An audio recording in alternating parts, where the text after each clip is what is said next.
partai yang tidak lolos ke Senayan ini gitu ya, berani-beraninya menolak Jokowi dan mengatakan bahwa mayoritas kiai tidak sejalan dengan Jokowi. Ini menunjukkan sebuah pernyataan yang sangat jelas sekali bahwa Jokowi memang sudah benar-benar dipermainkan oleh banyak orang gitu.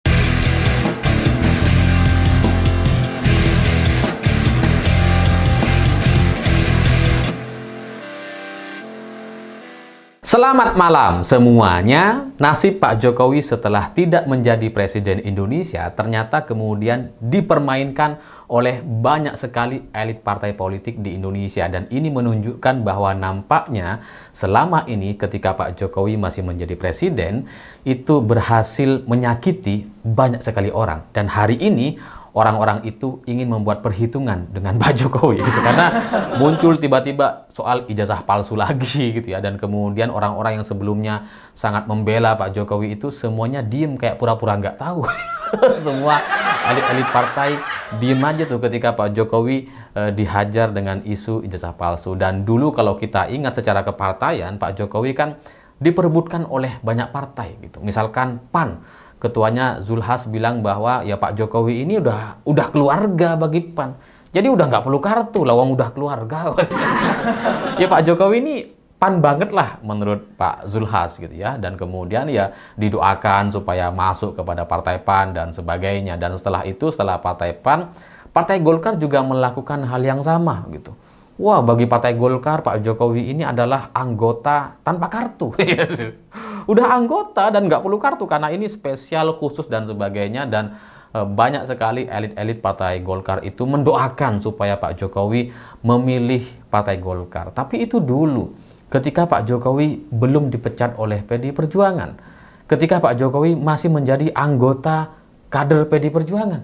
Tapi sekarang setelah dipecat gitu ya, setelah tidak menjadi Presiden Indonesia, ini semua elit-elit partai ini dari mulai PAN dan Golkar itu kayak nggak ada yang mau menindaklanjuti. Padahal Pak Jokowi lagi kosong, lagi free nih. Boleh dia kemudian diambil gitu. Kenapa kemudian sekarang semuanya orang diem tuh? Jadi kayak pura-pura nggak tahu. Ini kan ibarat orang gitu ya, ketika masih berkeluarga itu kemudian digoda-godain sama banyak orang gitu, diharapkan sama banyak orang. Tapi setelah pisah, setelah menjadi janda atau duda, ini orang-orang yang sebelumnya menggoda malah kayak nggak mau gitu, pura-pura nggak tahu gimana. Itu kan benar-benar sebuah permainan yang sangat menyakitkan.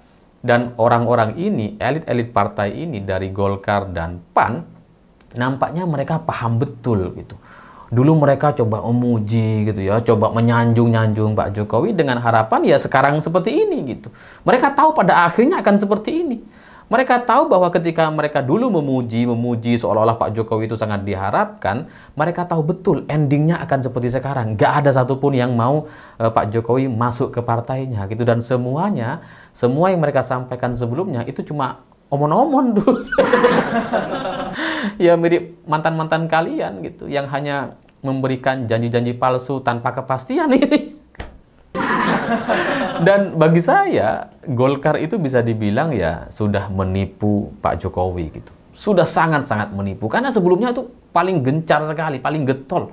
Sampai diisukan mau jadi ketua partai, menjadi Dewan Pembina Partai Golkar gitu ya. Yang kemudian disimulasikan bisa menjadi ketua partai asalkan ada perubahan ADART setelah Bahlil menjadi ketua partai. Keesokan harinya bisa langsung mengubah dan seterusnya gitu. Tapi sampai sekarang nggak ada tuh.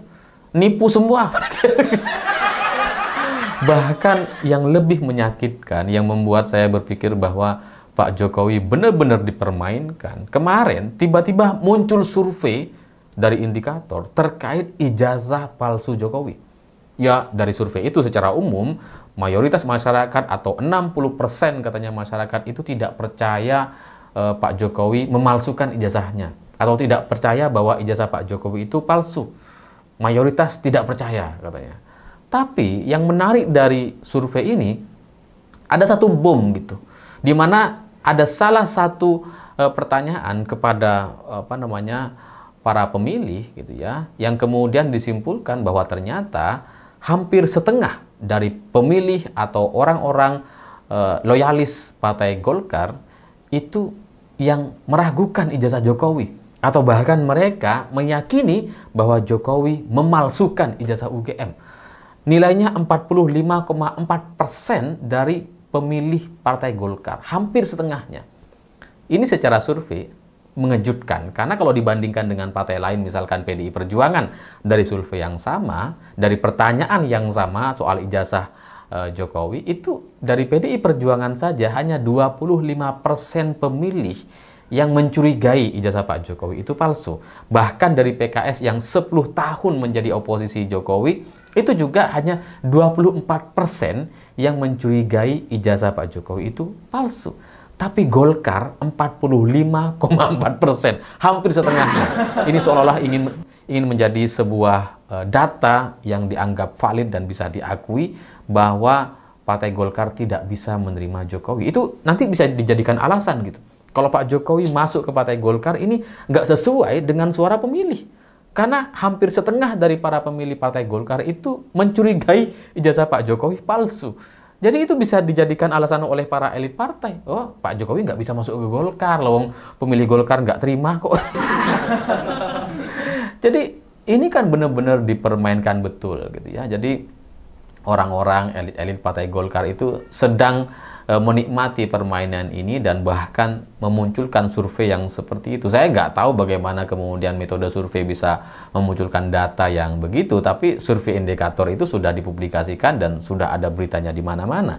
Jadi ketika Pak Jokowi kemudian seperti ditolak oleh Partai Golkar dan kemudian Partai PAN juga seperti tidak berbicara lagi dan tidak ada niatan untuk mengajak Pak Jokowi masuk ke Partai PAN, maka hari ini jalan terakhirnya adalah Pak Jokowi ingin masuk kepada Ketua Umum Partai PSI, ingin masuk ke PSI ya, karena yang lain udah nggak bisa gitu.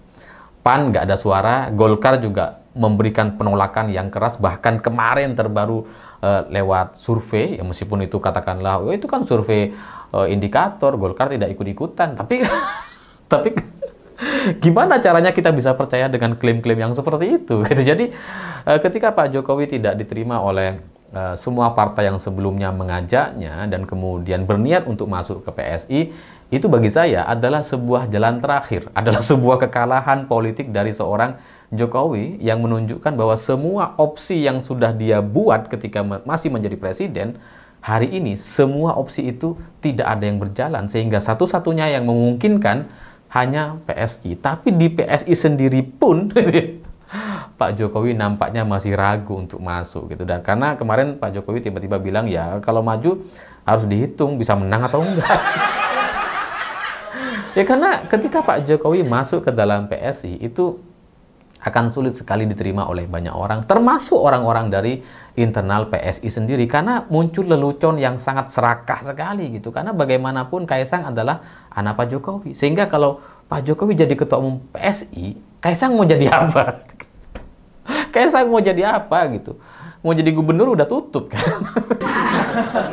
Jadi kalau Pak Jokowi jadi ketua partai PSI, menggantikan Kaisang, menggeser Kaisang, itu menunjukkan keserakahan yang sangat luar biasa. Bagaimana seorang bapak yang sudah memimpin dua periode di Solo gitu ya, pernah jadi gubernur DKI Jakarta, pernah jadi presiden 10 tahun, tapi kemudian masih serakah sekali untuk mengambil kursi ketua umum partai milik anaknya, yakni Kaisang.